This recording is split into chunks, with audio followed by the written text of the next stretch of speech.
கர்த்தருடைய பரிசுத்த நாமத்திற்கு மகிமை உண்டாவதாக. இந்த நாளிலும் எசேக்கியேல் தீர்க்க தரிசன சுவிசேஷ ஊழியத்தின் சார்பாக உங்கள் மோசஸ் மகேந்திரன் இன்னைக்கு ஆண்டுடைய வார்த்தையை உங்களோடு பகிர்ந்து கொள்ளும்படியாய் வந்திருக்கிறோம். கர்த்தர் உங்களை ஆசீர்வதிப்பாராக. பிரியமானவர்களே, இந்த நாளிலும் நாம் அநேக காரியங்களை குறித்து பயந்து கொண்டிருக்கிறோம். வேதம் இப்படியாய் சொல்லுகிறது. ஏசாயா 40ஆம் அதிகாரம் நாம் பார்க்கிறோம். நீ பயப்படாதே, நான் உன்னோடே இருக்கிறேன். அருமையானவர்களே, நாம் வேதத்தில் அநேக இடங்களில் பார்க்கிறோம். ஆண்டவர் அங்கே சொல்லுகிற காரியம் பயப்படாதே. ஏனென்று சொன்னால், நீங்களும் நானும் ஏதாவது ஒரு காரியத்தை குறித்து நாம் பயந்து கொண்டே தான் இருக்கிறோம். அதனால தான் ஆண்டவர் சொல்லுகிறார், நீ பயப்படாதே, நான் உன்னோட இருக்கிறேன். உன்னோட இருக்கிறேன் என்று சொன்னால் ஆண்டவர் நம்மளுடைய அருகிலே இருக்கிறார். சோத்திரம். நம்ம பயம் வருகிற நேரத்தில், நெருக்கப்படுகிற நேரத்தில், நாம் மாட்டிக்கொள்ளுகிற நேரத்தில், சிறைப்பட போகிற ஒரு நேரத்தில் அவர் நம்மளோடு இருந்து நம்மளை பாதுகாப்பதற்காக நம் பக்கத்தில், நம்ம அருகில் அவர் என்ன செய்கிறார் என்று சொன்னால் நின்று கொண்டு இருக்கிறார். அதனால தான் ஆண்டவர் சொல்கிறாரு, நீ பயப்படாதே, நான் உன்னோட இருக்கிறேன் என்று சொல்லி. அருமையானவர்களே, நான் சொன்னது போல நாம் ஒவ்வொரு காரியத்தை குறித்து, ஒருவேளை பிள்ளைகளை குறித்து, கணவரை குறித்து, குடும்பத்தை குறித்து, வேலையை குறித்து, ஏதாவது ஒரு காரியத்தில் நாம் பயந்து கொண்டிருக்கிறோம். அப்படிப்பட்ட ஒரு சூழ்நிலையில் ஆண்டவர் சொல்லுகிற, நீ பயப்படாதீங்க, நான் உங்களோட இருக்கிறேன். நான் ஒரே ஒரு சாட்சி இன்னைக்கு உங்களுக்காக சொல்லி நான் ஆண்டவருடைய வார்த்தைக்குள்ளாய் கடந்து போக நான் ஆசைப்படுகிறேன். நான் ஆண்டவரை அறியாத அந்த நாட்களிலே 2015ஆம் ஆண்டு ஒரு பெரிய ஒரு இன்சிடெண்ட்டில் என்னுடைய சகோதரன் ஒருவர் மரித்து போயிட்டார்.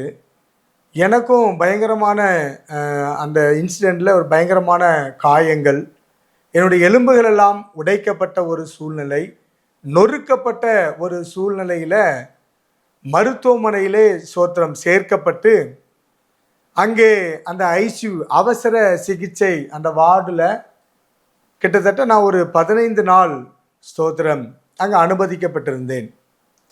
அந்த காலகட்டங்களிலே நான் இயேசுவை அறியாத ஒரு சூழ்நிலையில் என்னுடைய வாழ்க்கையை குறித்து நான் சிந்தித்து கொண்டிருக்கிறேன்.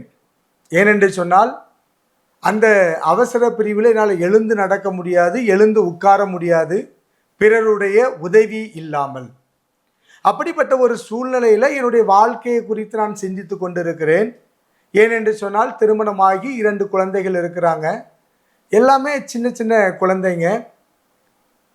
நமக்கு நம்முடைய ஏதாவது ஒன்று ஆயிடுச்சு அப்படின்னு சொன்னால், இல்லை ஒரு மரணம் நேரிட்டுன்னு சொன்னால், நம்முடைய பிள்ளைகளை யார் பார்ப்பாங்க, நம்முடைய மனைவியை யார் பார்ப்பாங்க அப்படின்னு சொல்லி பலவிதமான சிந்தனைகள் எனக்குள்ளாய் வந்து கொண்டிருக்கிறது. இயேசுவை அறியாத நான் நினைக்கிறேன், இத்தனை தெய்வத்தை நாம் வணங்கி ஒரு தெய்வமும் நமக்கு உதவி செய்யவில்லையே என்று சொல்லி நான் மிகவும் வேதனைப்பட்டு கொண்டிருக்கிறேன். ஏனென்று சொன்னால், நான் அந்த நாட்களில், ஆண்டவர் அறியாத நாட்களில் சோத்திரம் அந்த வாயில்லாத, கண்ணில்லாத அப்படிப்பட்ட ஒரு காரியத்துக்காக நான் போகும் பொழுது ஒரு முறை தான் சாப்பிடுவேன், தரையில் தான் படுப்பேன். அப்படியே பயங்கரமான ஒரு பக்தி வைராக்கியமாக இருந்த மகன் நான். அது மாத்திரமல்ல, இறந்து போன என் சகோதரனை பார்த்தீங்க அப்படின்னு சொன்னால் 41 நாள் விரதம் இருப்பான். கையில் வெண்கல தீச்சட்டியை தூக்கிட்டு தான் போவான். அப்போ நான் நினைக்கிறேன், எது மெய்யான தேவன்?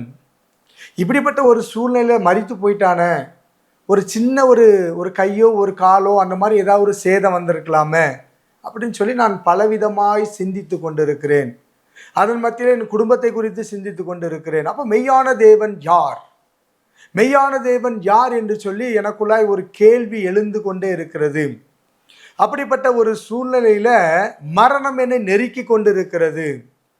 சோத்திரம். அந்த அவசர பிரிவில் அநேகர் என்னிடத்துல இருக்கிறாங்க. ஆனால் அவர்கள் என்னை கவனிக்கவில்லை. எனக்குள்ள என்ன ஆகிறது என்று சொன்னால், மூச்சு திணறல் வந்து அந்த உச்சகட்டத்துக்கு போகும்போது திடீரென்று என்னுடைய மனைவி வருகிற ஒரு காரியம். அப்பொழுது ஸ்தோத்திரம், நான் மறுபடியும் அந்த அந்த மரண தருவாயிலிருந்து விடுவிக்கப்பட்டு அந்த மருத்துவமனையில் இன்னும் பலவிதமான சிந்தனைகளை சிந்தித்து கொண்டிருக்கிறேன். அப்பொழுது ஆண்டவர் எனக்கு ஒரு வார்த்தையை அங்கே காண்பிக்கிறார். என்ன வார்த்தை என்று சொன்னால், இயேசுவை அறியாத எனக்கு ஆண்டவர் அங்கே ஒரு வார்த்தையை காண்பிக்கிறார். நீ பயப்படாதே, நான் உன்னோட இருக்கிறேன். சோதரம், பயப்படாதே, உன்னோட இருக்கிறேன். நானோ பயந்து கொண்டு இருக்கிறேன். என் வாழ்க்கையை குறித்து, என் பிள்ளைகளை குறித்து, என் மனைவியை குறித்து நான் பயந்து கொண்டிருக்கிறேன். எனக்கு ஏற்றது போல அங்கே ஒரு வார்த்தை வருகிறது, நீ பயப்படாதே, நான் உன்னோட இருக்கிறேன். அருமையானவர்களே, ஆண்டவர் உங்களையும் என்னையும் தாயின் கருவிலே உருவாவதற்கு முன்பாக தெரிந்து கொண்டார். தாயின் கருவிலே உண்டாவதற்கு முன்பாக தெரிந்து கொண்ட தேவன் நம் அருகிலே நின்று கொண்டிருக்கிறார். பயத்தின் நேரத்தில், உபத்திரத்தின் நேரத்தில், பாடுகள் நேரத்தில் என் பிள்ளைகள் என்னை நோக்கி கூப்பிடாதா என்று சொல்லி ஆண்டவராகிய இயேசு கிறிஸ்து தாயின் கருவிலே தெரிந்து கொண்ட அந்த தேவன் நம் அருகிலே நின்று கொண்டிருக்கிறார். பாருங்க, இயேசுவை நான் அறியவில்லை, ஆனால் அவர் என் தாயின் கருவிலே என்னை அறிந்திருக்கிறார். அவர் என்னை அறிந்திருக்கிறபடியினாலே மரண தருவாயில உபத்திரத்தின் நேரத்தில் என் அருகிலே இருந்து என் மகன் என்னை கூப்பிட மாட்டானா என்று சொல்லி எதிர்பார்த்து கொண்டிருக்கிறார். இங்க வேத வசனம், முந்தின வசனம் சொல்லுகிறது, என் தாசன், நீ என் தாசன். பாருங்க, ஆண்டவர் நம்மளை எப்படி அழைத்திருக்கிறாரு, நீ என் தாசன், நான் உன்னை கைவிடுவதில்லை என்று சொல்லி இங்க வேதம் தெளிவாய் சொல்லுகிறது. அப்ப தாயின் கருவில நம்மளை அறிந்து வைத்திருக்கிறார் ஆண்டவர். நமக்கு என்ன செய்ய வேண்டும், எதை கொடுக்க வேண்டும், எப்படி செய்ய வேண்டும் என்று சொல்லி நமக்கென்று ஒரு திட்டத்தை ஆண்டவர் ஏற்படுத்தி வைத்திருக்கிறார். ஆண்டவரை அறியாத என்னை இயேசு தேடி வந்து தேற்றுகிறதை பார்க்கிறோம். பயப்படாதே, நான் உன்னோட இருக்கிறேன். பிரியமானவர்களே, இன்னைக்கு ஒருவேளை நீங்கள் உபத்திரத்தின் பத்தில வாழ்ந்து கொண்டிருக்கலாம், பாடுகளை அனுபவித்து கொண்டிருக்கலாம், நெருக்கப்பட்ட ஒரு சூழ்நிலையோடு நீங்கள் இருக்கலாம். உங்களோடு இயேசு இருக்கிறார். ஏன் என்று சொன்னால், நீங்கள் உருவாவதற்கு முன்பாக தாயின் கருவிலே உங்களை ஆண்டவர் அறிந்திருக்கிறார். உங்களுக்கு என்ன செய்ய வேண்டும் என்று சொல்லி அவர் அறிந்திருக்கிறார். உங்க பயத்தை எல்லாம் நீக்கி உங்களை விடுவிப்பதற்கு அவர் அறிந்திருக்கிறார். நாம தான் இன்னும் அறியாமல் இருக்கிறோம். நம்ம பயத்தின் நேரத்தில் மனிதர்களை தேடி நாடி ஓடுகிறோம். ஓ, இந்த மனிதர் என்னை காப்பாற்ற மாட்டாரா, இந்த மனிதர் எனக்கு உதவி செய்ய மாட்டாரா, இவர் என்னை மூடிக்கொள்ள மாட்டாரா என்று சொல்லி மனிதனை தேடி ஓடுகிறோம். பிரியமானவர்களே, இயேசு நம் பக்கத்திலே இருக்கிறார் பாதுகாப்பதற்கு. இயேசு நம் பக்கத்திலே நிற்கிறார் நம்முடைய பயத்தை நீக்குவதற்கு.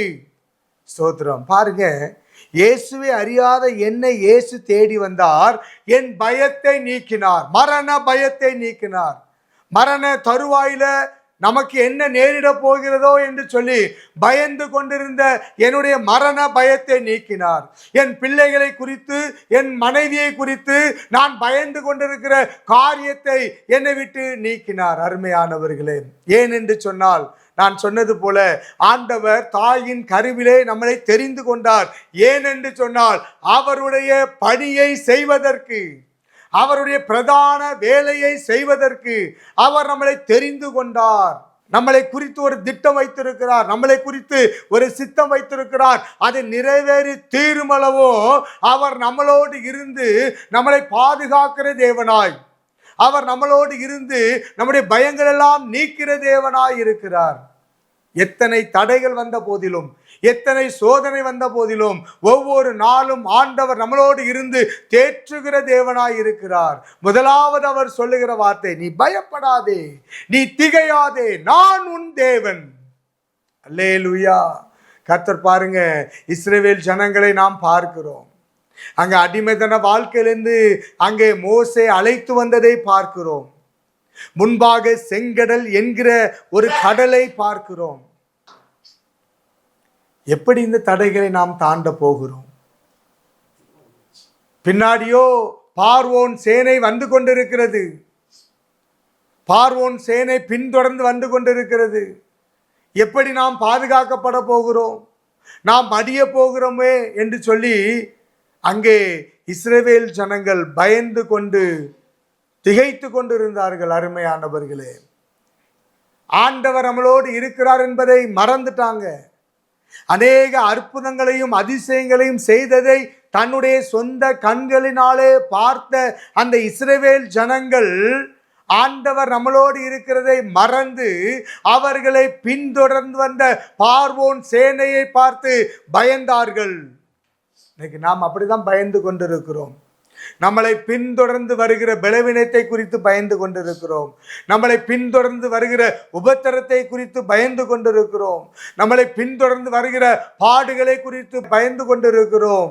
ஸ்தோத்திரம். அருமையானவர்களே, அவற்றையெல்லாவற்றிலிருந்து நம்மளை விடுவிக்க, உங்களையும் என்னையும் விடுவிக்க என் ஆண்டவருக்கு வல்லமை உண்டு. ஏன் என்று சொன்னால், அவர் நமக்கு முன்பாக இருக்கிறார், அவர் நமக்கு பின்பாக இருக்கிறார், அவர் நமக்கு இடது பக்கத்திலும் வலது பக்கத்திலும் இருக்கிறார். அதனால்தான் நம் வேத வசனத்திலே பார்க்கிறோம், நான் உனக்கு முன்பாக சென்று கோணலானவைகளை செவ்வையாக்குவேன் என்று சொல்லுகிறார். ஸ்தோத்திரம். அருமையானவர்களே, நாம் இந்த சூழ்நிலையில் ஒருவேளை நாம் பயந்து கொண்டிருக்கலாம், திகைத்து கொண்டிருக்கலாம். ஒருவேளை எதையாவது குறித்து, பிள்ளைகளை குறித்து, பிள்ளைகளுடைய வாழ்வை குறித்து, நம்மளுக்குள்ளாய் இருக்கிற பலவீனத்தை குறித்து, நம்மளுக்குள்ளாய் இருக்கிற உபத்திரத்தை குறித்து நாம் பயந்து கொண்டிருக்கலாம். இன்னைக்கு ஆண்டவர் உங்களை பார்த்து சொல்லுகிறார், பயப்படாதீங்க, நான் உன் தேவன், நான் உன் தேவன். நீங்க பயப்படாதீங்க, எந்த காரியத்தை குறித்தும் பயப்படாதீங்க. ஆண்டவர் நம்மளோடு இருக்கிறார். நமக்கு ஒரு காரியம் வாய்க்கலையா, பயப்படாதீங்க. ஒரு காரியத்தை நம்மளால செய்ய முடியலையா, பயப்படாதீங்க. ஆண்டவருடைய சித்தத்திற்கு ஒப்பு கொடுத்து பாருங்கள். ஒரு காரியம் நடக்கலையா, ஆண்டவர் சித்தத்துக்கு ஒப்பு கொடுத்து பாருங்கள். ஆண்டவரே, இது உம்முடைய சித்தத்தின்படி நடக்க கடவுது என்று சொல்லி பாருங்கள். நான் ஆண்டவரை ஏற்றுக்கொண்டிருப்பேனா எனக்கே தெரியாது. இன்னைக்கு ஆண்டவருடைய பணியை செய்வனா எனக்கு தெரியாது. இன்னைக்கு கிராமமாக சென்று சுவிசேஷ ஊழியத்தை செய்வோமா என்று சொல்லி எனக்கு தெரியாது. ஆனால் அழைத்தவர் உண்மையுள்ளவர். அவர் தாயின் கருவிலே நம்மளை தெரிந்து கொண்டது நிமித்தம் கர்த்தர் இன்னைக்கு ஸ்தோத்திரம், அவருடைய நாமத்தை நாம் மகிமைப்படுத்தும்படியாய் பயன்படுத்தி கொண்டு இருக்கிறார். நம்முடைய பயங்கள் எல்லாம் நீக்கி இன்னைக்கு வாழ வைத்து கொண்டிருக்கிறார். அவர் உங்களையும் வாழ வைக்க அவர் வல்லமையுள்ள தேவனாய் இருக்கிறார். அதனால் பயப்படாதீங்க. கர்த்தர் நிச்சயமாக உங்களை ஆசீர்வதிப்பார். இப்பொழுது உங்களுக்காக நாங்கள் செபிக்க போகிறேன். அதிகமாய் நேசிக்கிற எங்கள் அன்பின் பரலோக பிதாவே, உம்மை நன்றியுள்ள இருதயத்தோடு நாங்கள் துதிக்கிறோம். ஆண்டவரே, இந்த வார்த்தையை கேட்டுக்கொண்டு ஒருவேளை அருமையான பிள்ளைகள் பயத்தோடு இருக்கலாம், ஒருவேளை நடுக்கத்தோடு இருக்கலாம், ஒருவேளை தன்னுடைய பலவீனத்தை குறித்து பயந்து கொண்டிருக்கலாம். ஆண்டவரே, மரண தருவாயிலே, மரண கட்டுகளிலிருந்து என்னை விடுவித்த தேவன், என்னுடைய பயத்தை எல்லாம் நீக்கி ஆண்டவரே உம்முடைய உன்னதமான பணியை செய்ய ஆண்டவரே என்னை ஓட வைத்த தேவன், என்னை வாழ வைத்த தேவன். ஆண்டவரே, இன்னைக்கு அப்படிப்பட்ட சூழ்நிலையிலோட ஆண்டவரே இந்த வார்த்தையை அருமையான பிள்ளைகள் கேட்டுக்கொண்டு ஒருவேளை பயத்தோடும் நடுக்கத்தோடும் திகிலோடும் இருப்பார்கள் என்று சொன்னால், உம்முடைய வல்லமையுள்ள கரம் ஒவ்வொரு பிள்ளைகளையும் தொடுவதாக. இயேசுவின் நாமத்தினால தொட்டு அருமையான பிள்ளைகளுடைய பயத்தை எல்லாம் நீக்கி கர்த்தர் நீர் ஆசீர்வதிக்க வேண்டுமாய் செபிக்கிறோம். உங்க நாம மாத்திரம் மகிமைப்படட்டும். மாறாத இயேசுவின் நாமத்தில் செபிக்கிறோம் நல்ல பிதாவே, ஆமேன். God bless you. கர்த்தர் உங்களை ஆசீர்வதிப்பாராக. ஆமேன்.